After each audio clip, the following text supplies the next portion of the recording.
இன்றைக்கி நீங்கள் இருக்கிற அந்த சூழலில் உங்களை மற்றவங்களாம் கிண்டலாக பேசுகிறாங்க. உங்கள் கிட்டார்களை, உங்களுடைய கிண்ணறங்களை, உங்களுடைய பாடல்களை நீங்கள் அமைதி சோர்ந்து போகாதீங்க. அங்கேயும் கர்த்தரை துதியுங்கள். கர்த்தர் உங்களை நினைவு கூறும் நாள் வருகிறது. கர்த்தர் உங்களை நிந்தித்தவர்களையும் உங்களை சிறைபிடித்து உங்களை சிறுமைப்படுத்தினவர்களையும் கர்த்தர் கடிந்து கொள்ளும் ஒரு நாள் ஒன்று வருகிறது. கர்த்தர் அப்படி செய்ய போகிறபடினால் கர்த்தரை துதியுங்கள், சோர்ந்து போகாதீங்க. பவுலையும் சீலாவும் சிறைச்சாலையில் போட்ட போது கர்த்தர் மேல் அவர்கள் வருத்தப்படாமல் சிறையிருப்பின் நேரத்திலையும் கர்த்தரை பாடினார்கள், விடுதலை பெற்று கொண்டார்கள். நாமும் அப்படியே செய்வோம். கர்த்தர் நம்மை விடுதலை ஆக்குவார்.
சங்கீதம் 137. அதாவது இஸ்ரவேல் ஜனங்கள், யூதர்கள் பாபிலோனிய சிறையிருப்பிலிருந்து திரும்பி வந்துட்டாங்க எருசலேமுக்கு. அந்த எருசலேமுக்கு வந்ததுக்கு பிற்பாடு அவர்கள் இந்த கூடார பண்டிகை ஆசரிப்பதற்காக மறுபடி வந்து அங்கே இருந்து கர்த்தரை துதிக்கிறார்கள்.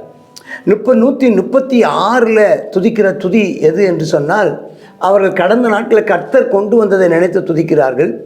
இங்கே பாபிலோனிய சிறையிருப்பை நினைத்து அதிலே கர்த்தர் தங்களுக்கு இருந்த அந்த பாபிலோனிய அனுபவங்களை சொல்லி இங்கே இவர்கள் கர்த்தரை துதிக்கிறார்கள். என்ன சொல்கிறாங்களா, பாபிலோன் அருகே அவங்க இருந்தாங்களாம். அப்போ சீயோனை நினச்சி அழுதுருக்காங்க. ஐயோ, நம்ம எருசலேம் பாழாய் போனதே, அங்கேருந்து நம்மை ஆண்டவர் சிதறடித்து விட்டாரே, சிறையாக்கிட்டாரேன்னு அழுகிறாங்களாம். அப்போ அலறிச்செடிகள் மேலே இவங்க கிண்ணறங்கள்லாம் தூக்கி வைத்து நம்ம சோர்ந்து போய் வாசிக்காமல் தூக்கி வச்சுட்டாங்களாம். அங்கே சிறை பிடித்தவங்க சொல்கிறாங்களாம், ஆமாம், அங்கே எங்கள் பாடலையும் எங்கள் பாழாக்கினங்களை மங்களக்கீதத்தை விரும்பி சீயோனின் பாட்டில் சிலைகளை பாடுங்கள்னு கேட்குறாங்களாம். இவங்க சொல்கிறாங்களா, நாங்கள் எப்படி பாடுவது அப்படின்னு. நாங்கள் எப்படி பாடுவது? இந்த by the rivers of Babylon, by the rivers of Babylon அப்படின்னு ஒரு உலக பிரசித்தி பட்டதான ஒரு ரேப் பாடல் ஒன்று இருக்குது. அது இந்த 137 சங்கீதம். சில சொல்லுவாங்கள்ல, ஏதோ கிளியை பிடிச்சி காலை ஒடிச்சு கூண்டுக்குள்ளே போட்டு பாட சொல்லி கேட்டாங்கன்னு. அது இந்த மாதிரி இஸ்ரவேல் ஜனங்களை சிறையாக்கி கொண்டு போய் அங்கே போய் பாட்டு பாட சொன்னால் எப்படி பாட முடியும்?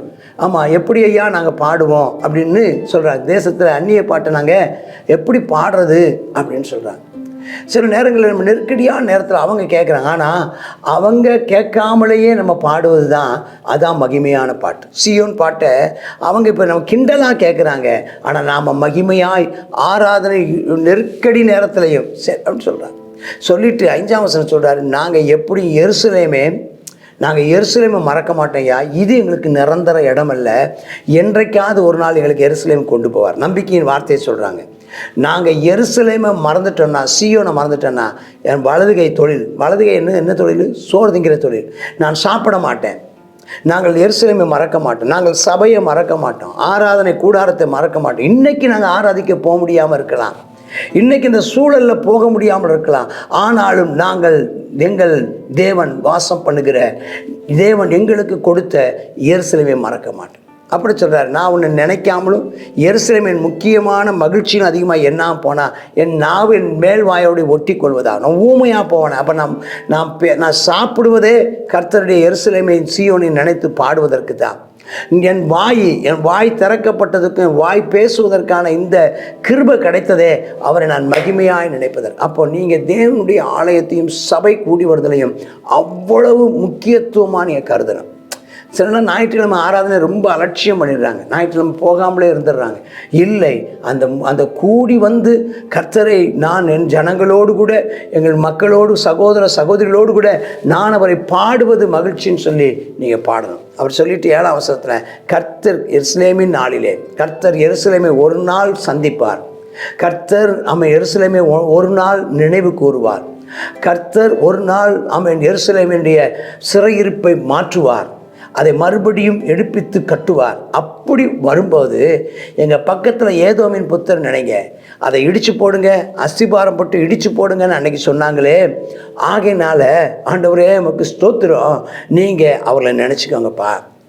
பாபிலோன் குமாரத்தியே, நீ ஒரு நாள் பாழாய் போக போகிற, நீ எங்களுக்கு செய்த மாதிரி உனக்கு செய்கிறவன் பாக்கியவான். அதே மாதிரி நடந்துச்சு.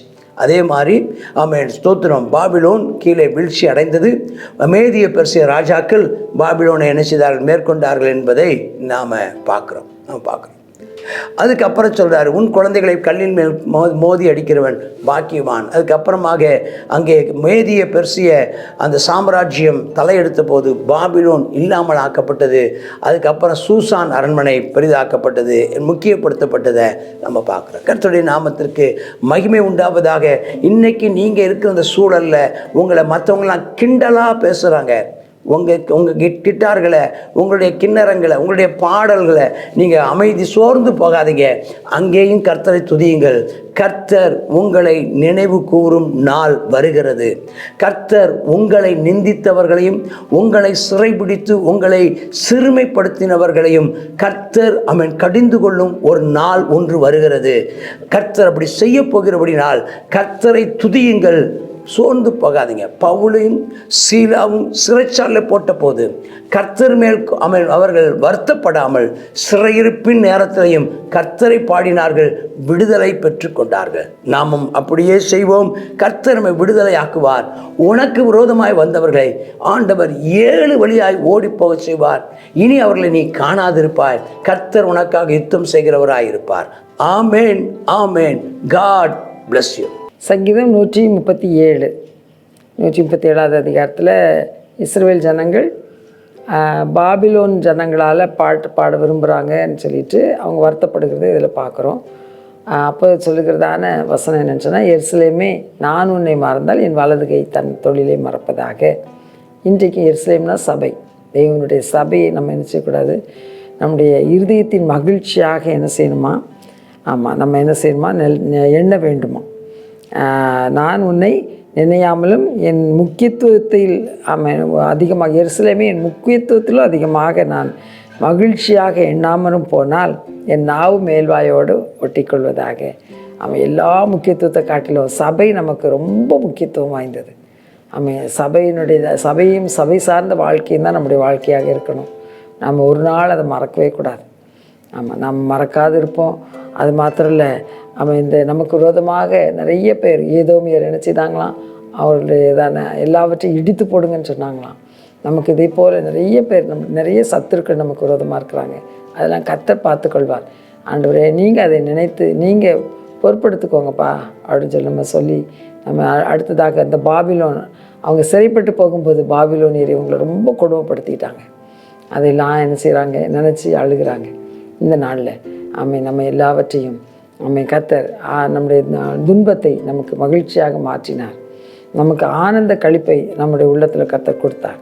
அவருக்கு நாம் நன்றி செலுத்தி கடந்த நாட்களில் கர்த்தர் செய்த எல்லா நன்மைகளையும் நினைத்து நாம் ஆண்டவரை துதிப்போமா. கர்த்தாவே, ஸ்தோத்திர இயேசப்பா, ஸ்தோத்திரம் ஸ்தோத்திரம். ஆமென் ஆண்டவரே. அப்பா, அந்த நாள் இஸ்ரவேல் ஜனங்கள் அப்பா தங்களை சிறைப்படுத்தின ஜனங்களை குறித்து வேதனை அடைந்தது பார்க்குறோம். இந்த நாளிலும் கர்த்தாவே, இப்படிப்பட்டதான சிறையிருப்பின் அனுபவத்தில் அப்பா சிக்கி தவிக்கிற நம்முடைய பிள்ளைகளை இந்த நாளிலும் கர்த்தாவே அப்பா அந்த ஜனங்களை விடுதலை ஆக்கினது போல நம்முடைய பிள்ளைகளை விடுதலை ஆக்கி அருளும். ஆமேன். அப்போ அநேகர் கர்த்தாவை அழித்து போடும், அவருடைய பெயரை அழித்து போடுவோன்னு சொல்லி அப்பா திட்டமிட்டு செயல்படுத்தி கொண்டிருக்கிறாங்க ஆண்டவரே, செயல்பட்டு கொண்டிருக்கிறாங்கப்பா. ஆவியானவரே, அவைகள் எல்லாவற்றையும் நீ நினைத்து கொள்ளும் கர்த்தாவே. நாங்கள் எப்பொழுதும் நாங்கள் உண்மை எங்களுக்கு முன்பதாக நிறுத்தி நோக்க எங்களுக்கு பலன் தாரும் கர்த்தாவே. ஸ்தோத்திரப்பா. சபையும் சபை சார்ந்த வாழ்க்கையும் எங்களுடைய வாழ்க்கையாய் காணப்பட வேண்டும் என்று சொல்லி நாங்கள் ஜெபிக்கிறோம். ஆமேனப்பா. ஸ்தோத்திரம். ஆமே. எங்களுடைய மகிழ்ச்சியின் முக்கியத்துவமாக கர்த்தாவே எங்களுடைய சபை திகழட்டும் ஆண்டவரே. அப்பா ஸ்தோத்திரம் ஆண்டவரே. ஆமேனப்பா. உம்முடைய நாமத்தை நாங்கள் சொல்லத்தக்கதாக எங்களை வாயை கர்த்தாவே நீ திறந்தருளுவீராக. உங்களுடைய மகத்துவத்தை நாங்கள் சொல்லத்தக்கதாக எங்களுடையதான வாயை நாங்கள் திறக்க எங்களுக்கு பலன் தாரும் கர்த்தாவே. உம்மையே மகிமைப்படுத்த பலன் தாரும் இயேசுவின் நாமத்தில் பிதாவே. ஆமேன். ஆமேன்.